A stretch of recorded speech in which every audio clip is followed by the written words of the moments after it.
Praise the Lord.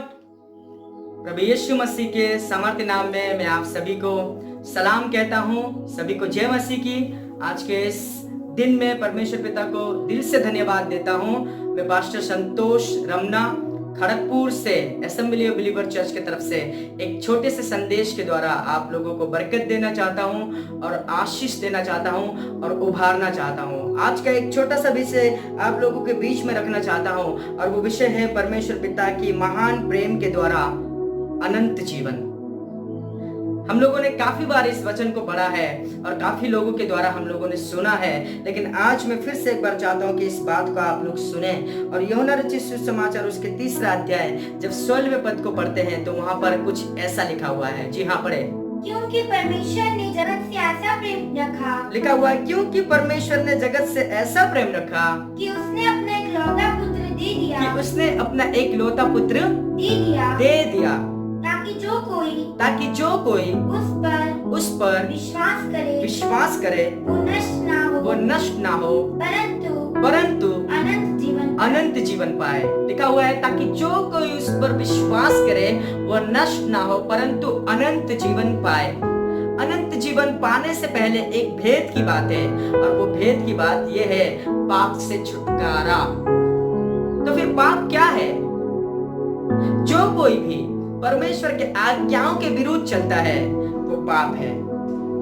पर याद रहे, बीच में क्रूस आ गया अनुग्रह का द्वार बनकर। इसलिए उसी यूहन्ना रचित सुसमाचार के 3रा अध्याय 14वें पद से जब पढ़ते हैं तो वहां पर लिखा हुआ है। जी हाँ, पढ़े। और जिस रीति से मूसा ने जंगल में सांप को ऊंचे पर चढ़ाया उसी रीति से अवश्य है उसी रीति से अवश्य है कि मनुष्य के पुत्र को भी ऊंचे पर चढ़ाया जाए। आगे, ताकि जो कोई उस पर विश्वास करे वो अनंत जीवन पाए। तो हो क्या रहा था? जब गिनती के पुस्तक उसके 21वें अध्याय को आप देखते हैं, 21वें अध्याय के अंदर में जब वो लोग आ रहे थे तो जंगल में वो लोग रास्ता भटक गए और रास्ता भटकने के कारण वो लोग परमेश्वर के विरुद्ध बात करने लगे, परमेश्वर के विरुद्ध बोलने लगे, परमेश्वर के दास के विरुद्ध बोलने लगे। इस दौरान क्या हुआ? इस दौरान परमेश्वर ने जहर वाला सांप को, विष वाले सांपों को उनके बीच में भेजा और सांप आकर के उनको ढसने लगे और बहुत सारे इस्राएली लोग मर गए। उसके बाद वो लोग मूसा के पास जाकर के कहने लगे कि हे मूसा, प्लीज दया कर हम पर और हमारे लिए परमेश्वर से प्रार्थना कर। और जब मूसा ने प्रार्थना किया तो 8वें पद से लिखा हुआ है, 8 और 9 पद को पढ़े। 21 का 8 और 9 पद में लिखा हुआ है, यहोवा ने मूसा से कहा एक तेज विष वाले सांप की प्रतिमा बनवाकर खंबे पर लटका। तब जो सांप से डसा हुआ उसको देख ले वो जीवित बचेगा। अतः मूसा ने पीतल का एक सांप बनवाकर खंबे पर लटकाया। तब सांप के डसे हुए में से जिसने उस पीतल के सांप की ओर देखा वो जीवित बच गया। Praise the Lord. मैं परमेश्वर को धन्यवाद देता हूँ। वो सांप पाप के प्रतीक है और पाप कर रहा क्या था?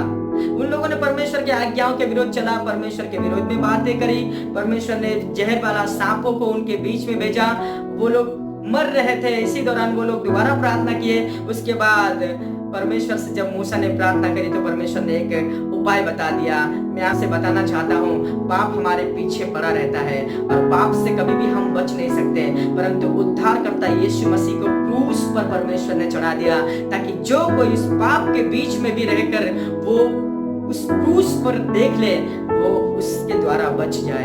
आज कोरोना वायरस के द्वारा बहुत सारे लोग संक्रमित हैं, पीड़ित हैं, ग्रसित हैं, बहुत सारे लोग मर रहे हैं। आज दुनिया के चारों दिशाओं में, चारों तरफ में लोग हाहाकार कर रहे हैं कि कोरोना वायरस से, महामारी से लोग मर रहे हैं, लोगों को पीड़ित हो रहा है। लेकिन आपको एक आशा की बात बताना चाह रहा हूँ। देखिए, पाप कभी भी हम प्रार्थना करने के द्वारा दूर नहीं कर सकते, क्योंकि पाप की मजदूरी तो मृत्यु है। परंतु हाँ, उस पाप से बचने के लिए, छुटकारा पाने के लिए एक और पाप बन करके चढ़ाया गया व्यक्ति है, वो है उद्धारकर्ता मसीह यीशु, जो क्रूस पर चढ़ाया गया है। इसलिए परमेश्वर के वचन में से जब आप निकाल के देखते हैं, दूसरा कुरिन्थियों उसके 5 अध्याय का और उसके 21 पद में जब पढ़ते हैं तो लिखा हुआ है वहां पे, जो पाप से अज्ञात था उसी को उसने हमारे लिए पाप ठहराया कि हम उसमें होकर परमेश्वर की धार्मिकता बन जाए।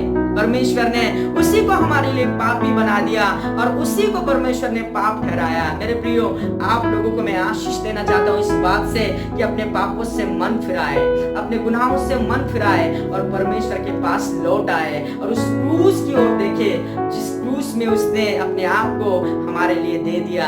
और मैं इसीलिए कहता हूँ, अगर पाप से हमें छुटकारा पाना है तो ये भेद की बात है कि परमेश्वर ने अपने पुत्र को संसार में भेजा ताकि जो कोई उस पर विश्वास करे वो नाश ना हो परंतु अनंत जीवन पाए। ये विश्वास करने के लिए क्या करना पड़ता है? विश्वास करने के लिए कुछ करना नहीं पड़ता है हमें, परंतु विश्वास की परिभाषा के बारे में अगर थोड़ी सी बातचीत करते हैं तो उसी यूहन्ना रचित सुसमाचार उसके 6 अध्याय और उसके जब आप पढ़ लेते हैं 27वें पद को, तो 6 अध्याय का 27वें पद में लिखा हुआ है, नाशवान भोजन के लिए, लिखा हुआ है नाशवान भोजन के लिए परिश्रम ना करो, परंतु उस भोजन के लिए जो अनंत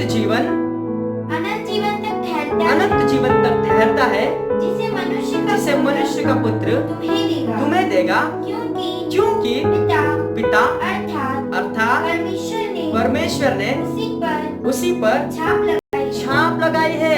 ये अनंत जीवन का जो छाप है, जो पवित्र आत्मा का छाप है, ये अनंत जीवन है। क्या अनंत जीवन चाहे आप प्राप्त करें या ना करें, वो हमेशा अनंत काल तक बना रहेगा।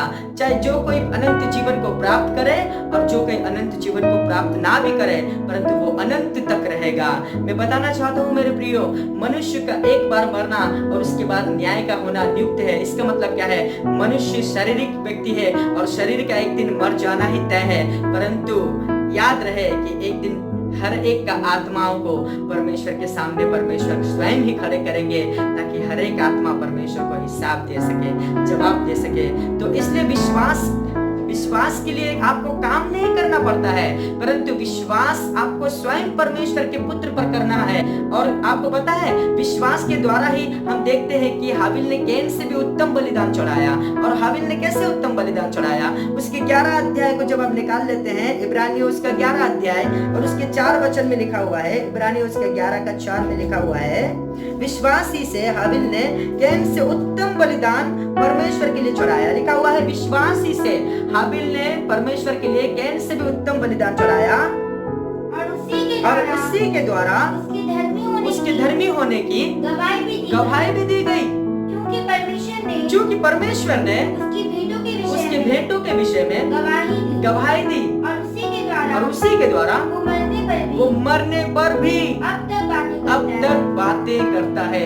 इसका मतलब क्या है? इसका मतलब यह है मेरे प्रियो, दोनों भाई ने अपने अपने भेंट को वहां पर लेकर आया, लेकिन एक जो था वो अपने पाप को समझ गया था कि उसके पूर्वज, उसके पिता आदम ने, उसकी माता हवा ने स्वयं ही परमेश्वर के विरोध में पाप किया और वो पाप में भागीदार था।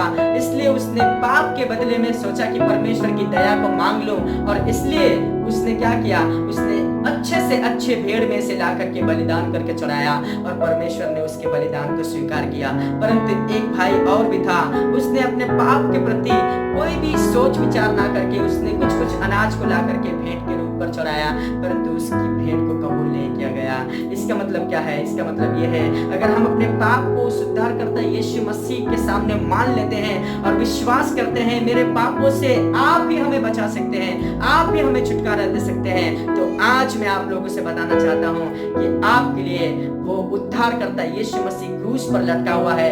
और आज भी चाहे वो कितने बड़े भी पाप क्यों ना हो, आप कैसे भी पाप छुपाकर या दिखाकर किए हुए व्यक्ति क्यों ना हो, आपको उस परमेश्वर क्षमा देने में सामर्थ्य और पराक्रमी परमेश्वर है। इसलिए आप लोगों से मैं कहना चाहता हूं, मत डरिए किसी से, परंतु अपने पापों से पश्चाताप करके स्वीकार करके उस परमेश्वर के सलीब, उस परमेश्वर के क्रूस के करीब जाइए, जिसके द्वारा आप विश्वास करने के द्वारा उद्धार प्राप्त करेंगे। और एक दिन जब परमेश्वर इस संसार में आएंगे तो आपको अनंत जीवन देगा। और साथ ही साथ हमें भी इस बात के लिए गंभीर होना चाहिए कि वो परमेश्वर हमें अनंत जीवन देने के लिए इस संसार में आ रहे हैं। इसलिए 17वें पद में लिखा हुआ है, यूहन्ना रचित समाचार उसके 3 अध्याय का 17वें पद में लिखा हुआ है,